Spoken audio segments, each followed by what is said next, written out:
हरिओम प्रिय दर्शकों, इस वीडियो में हम जानेंगे कि सरकारी नौकरी मिलने में क्यों विलंब हो रहा है। सरकारी नौकरी के लिए आप बहुत प्रयास वर्षों से कर रहे हैं।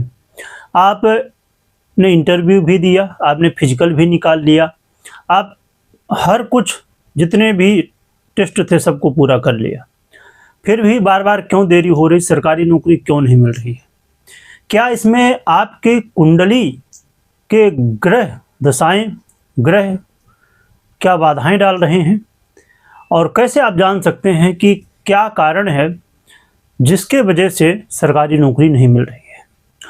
आप परीक्षा भी निकाल ले रहे हैं परंतु ज्वाइनिंग लेटर नहीं मिल रहा है, कुछ न कुछ देरी हो जा रही है। तो ये ऐसा क्यों हो रहा है, ये इस वीडियो में हम जानेंगे, समझेंगे। प्रिय दर्शकों, इसमें सबसे पहले हम जान लेते हैं भावों के बारे में। कौन से वो भाव हैं जिनकी वजह से सरकारी नौकरी आपको मिलते मिलते हाथ से निकल जाती है, यानी कि ऐसा लगता है कि बस अब फाइनल ही हो जाएगा, आपको नौकरी मिल ही जाएगी, अब ज्वाइनिंग लेटर आ ही जाएगा, परंतु आते आते रुक जाता है। ऐसा क्यों है? चाहे आप कोई भी सरकारी नौकरी के लिए तैयारी कर रहे हों, चाहे रेलवे की हो, बैंकिंग की हो, आर्मी की हो, पुलिस की हो, या अन्य कोई आईपीएस इत्यादि जो भी, तो सभी सरकारी नौकरी में कौन से भाव बाधा बनते हैं सबसे पहले जानेंगे, फिर ग्रहों के बारे में भी जानेंगे, गोचर इत्यादि और भी कई महत्वपूर्ण बातें। तो वीडियो को पूरा देखिएगा। प्रिय दर्शकों, सबसे पहला यहाँ पर हमें देखना है 10वां भाव। 10वां भाव यदि पीड़ित है तो यहाँ पर आपको सरकारी नौकरी मिलने में प्रॉब्लम क्रिएट होती है। 10वें भाव में यदि कोई पापक ग्रह बैठे हैं, या शनि की, राहु की दृष्टि है, या कोई भी ऐसा ग्रह जो कि नौकरी में आपकी बाधा डाल सकता है, तो 10वां भाव यदि किसी भी तरह पीड़ित है, पाप कर्तरी में या किसी भी तरह, तो 10वां भाव यदि पीड़ित है आपका, तो यहाँ पर सरकारी नौकरी में बाधा आती है, क्योंकि 10वां भाव आपके नौकरी का है, आपके सर्विस का है। इसीलिए यहाँ पर सबसे पहले यहाँ पर देखना जरूरी है, कर्म का भाव है। इसके अलावा आपको 6वां भाव भी देखना है, यानी 10th हाउस और फिर 6th हाउस। तो 6th हाउस क्योंकि ये आपके जीवन में बहुत इंपॉर्टेंट हो जाता है, ये कंपटीशन का भाव है। ये कोई भी सरकारी नौकरी करिए, वहाँ पर कंपटीशन बहुत होता है, तो ये कंपटीशन का भाव कहलाता है, जिसकी वजह से इसे देखना बहुत जरूरी है। यदि आपका 6वां भाव कमज़ोर है किसी भी तरह, चाहे शनि की दृष्टि हो, राहु की दृष्टि हो, या कोई भी ग्रह यहाँ पर बाधा उत्पन्न कर रहा हो, तो यहाँ पर दिक्कतें आएंगी। इसके अलावा आपको 11वां भाव देखना है। 11वां भाव है फाइनेंस का, पैसे का, सक्सेस का। तो यहाँ पर यह देखना जरूरी है कि कोई ग्रह या किसी भी तरह कोई बाधा तो नहीं आ रही है। तो यदि 10वां भाव आपने देखा, 6वां भाव देखा और 11वां भाव, यानी 11th हाउस, 10th, 6th और 11th हाउस, इन्हें देखना है। और 3rd हाउस को भी देखना है। 3rd हाउस यानी दूसरा भाव। दूसरा भाव अस्थाई धन का है। यदि आपकी नौकरी लग भी जाती है, उसके बाद भी यहाँ ट्रांसफ़र, वहाँ ट्रांसफ़र, और कई बार नौकरी भी छूट जाती है, यानी कि लॉन्ग टर्म के लिए यदि आपको सरकारी नौकरी से पैसा चाहिए, यानी लॉन्ग टर्म के लिए आप सरकारी नौकरी करना चाहते हैं, तो आपको यहाँ पर ज़रूरी है कि आप दूसरे भाव को भी देखें। दूसरा भाव परिवार का भी होता है और लॉन्ग टर्म इनकम का, अस्थायी इनकम का होता है। तो इन भावों को आपको देखना है। कौन कौन से भाव, फिर से मैं दोहरा देता हूँ। 10th हाउस, 6, 11 और 2nd हाउस, ये सभी भावों को, यानी कि ये 4 भाव हैं, इन्हें आपको देखना चाहिए। अब हम बात कर लेते हैं कौन से ग्रह प्रॉब्लम क्रिएट करते हैं, क्योंकि भाव तो हैं परंतु ग्रह ही हैं वो जो कि प्रॉब्लम क्रिएट करते हैं। सबसे पहले आपको देखना चाहिए सूर्य को, क्योंकि सरकारी नौकरी का सबसे बड़ा कारक ग्रह है सूर्य। सूर्य सरकार, सरकारी पद, नौकरी, इन सब का कारक होता है। तो सूर्य को देखना है। सूर्य किसी भी तरह राहु के साथ, शनि के साथ, केतु के साथ, या किसी भी तरह पीड़ित तो नहीं है, किसी भी तरह कमज़ोर तो नहीं है। यदि सूर्य पीड़ित है, कमज़ोर है, तो यहाँ पर सरकारी नौकरी मिलने में दिक्कतें आती हैं। मान सम्मान का भी ये ग्रह है, सरकारी नौकरी में मान सम्मान भी बहुत होता है। और फिर देखना है आपको शनि को। शनि मुख्य ग्रह माना जाता है सर्विस का, नौकरी का। तो नौकरी का कारक शनि यदि पीड़ित है किसी तरह कमज़ोर है, अच्छे फल नहीं दे रहा है, 7.5 भी यदि हो या ढैया हो, तो भी सरकारी नौकरी मिलने में लेट होता है, दिक्कतें आती हैं।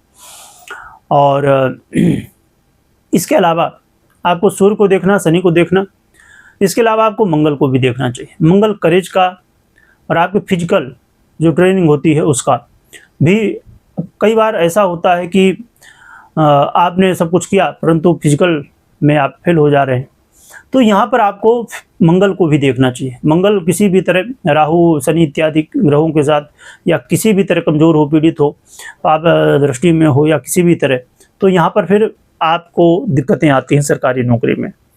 इसके अलावा आपको गुरु को देखना है। गुरु लक का, सक्सेस का ग्रह है। यदि भाग्य कमज़ोर है, गुरु कमज़ोर है, तो फिर यहाँ पर वो वाली चीज़ें, मेहनत तो आप खूब कर रहे हैं, सब कुछ हो रहा है, परंतु कुछ न कुछ ऐसा हो जाता है कि एंड में रिजल्ट नहीं मिल पाता। इसलिए आपको गुरु को भी देखना चाहिए। अब बात कर लेते हैं अगले ग्रह की। हमने 4 ग्रहों की बात की, अब 5वें ग्रह की। 5वां ग्रह है बुध। बुध है एक ऐसा ग्रह जो कि बुद्धि का माना जाता है। आप एग्ज़ाम दे रहे हैं, आप कहीं, क्योंकि ये इतना सरकारी नौकरी में नॉर्मल आदमी नहीं, बुद्धिमान लोग ही कर सकते हैं, तो बुद्धि का ग्रह है। तो कैलकुलेशन हो, एग्ज़ाम हो, डॉक्यूमेंटेशन हो, तो इन सब के लिए बुध को देखना जरूरी है। बुध किसी भी तरह पीड़ित है, समझिए राहु के साथ है, यहाँ पर गुरचंडाल योग बन गया, तो किसी भी तरह बुध पीड़ित है, कमज़ोर है, तो फिर समझिए कि यहाँ पर प्रॉब्लम आएगी। तो अब हमने कौन कौन से ग्रह के बारे में समझा, फिर से रिवाइज कर लेते हैं। हमने सूर्य, शनि, मंगल, गुरु और बुध, ये 5 ग्रहों के बारे में। तो ये 5 ग्रह किसी भी तरह पीड़ित हैं, कमज़ोर हैं किसी भी तरह, तो समझिए कि सरकारी नौकरी में प्रॉब्लम आएगी, दिक्कतें आएंगी, बार बार फेल होंगे, और फिर वही है कि मेहनत आपने किया और रिजल्ट नहीं मिला। अब बात कर लेते हैं गोचर के लिए।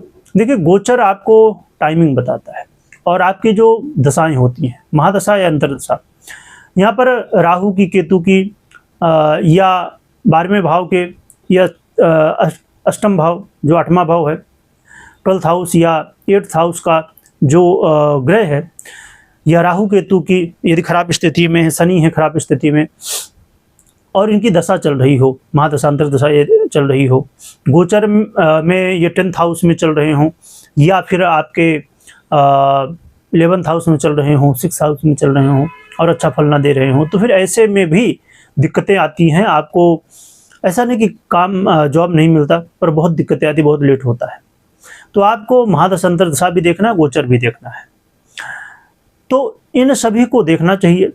और अब हम जान लेते हैं कि क्या उपाय करना चाहिए, जिसके वजह से हमने ग्रह तो समझ लिया, भाव भी समझ लिया, दशा भी समझ लिया, गोचर भी हमने समझ लिया, ठीक है, परंतु क्या उपाय हैं जिन्हें करके हम नौकरी प्राप्त कर सकते हैं। देखिए, कभी भी जो उपाय हैं आप अपने कुंडली के अनुसार करिए, क्योंकि ये बहुत ज़रूरी कि आपकी कुंडली में कौन से ग्रह या भाव या महादशा या अंतरदशा किसकी वजह से प्रॉब्लम आ रही है, ये सबको देखने के बाद उसके अनुसार उपाय करना चाहिए, कुंडली विश्लेषण करवाने के बाद।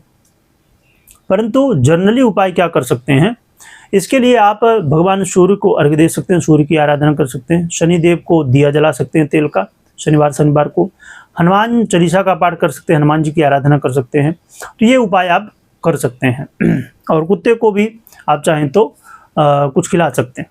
तो ये उपाय करें, इससे सहयोग मिलेगा। इसके अलावा आप 1 मुखी और 3 मुखी, इसके अलावा आप 4 मुखी और 5 मुखी और 7 मुखी, ये रुद्राक्ष धारण कर सकते हैं। और इन सभी ग्रहों की, जिन 5 ग्रहों की हमने बात की, तो इन 5 ग्रहों के यंत्रों को आप, सबसे अच्छा है कि आप नवग्रह यंत्र को अपने घर में रख सकते हैं। तो ये रख के और आप आराधना कर सकते हैं नवग्रहों की, तो इससे आपको सहयोग मिलेगा। परंतु ये बेहद ज़रूरी है कि आप अपनी पर्सनल कुंडली विश्लेषण अच्छे से कराएं डिटेल में, और फिर जाने कि क्या कारण है ना, और फिर उसके अनुसार उपाय करिए जिससे आपको सरकारी नौकरी प्राप्त हो सके। तो प्रिय दर्शकों, ये चैनल कुंडली समाधान, इसमें हम कुंडली से समाधान तक आपको ले जाते हैं। आपकी कुंडली में जो प्रॉब्लम है उसका क्या समाधान है, वहाँ तक की जानकारी देते हैं।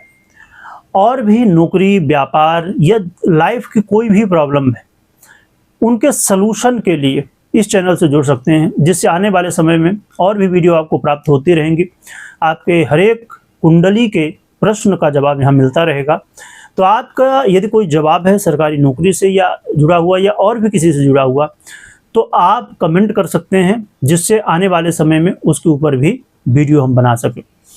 तो ज़रूर अपने कमेंट या कुछ भी क्वेश्चन है आपका, कुछ भी प्रॉब्लम है आपकी, या कुंडली के बारे में आप कुछ जानना चाहते हैं अपने, तो आप कमेंट करिएगा जिससे आपको जानकारी मिल सके।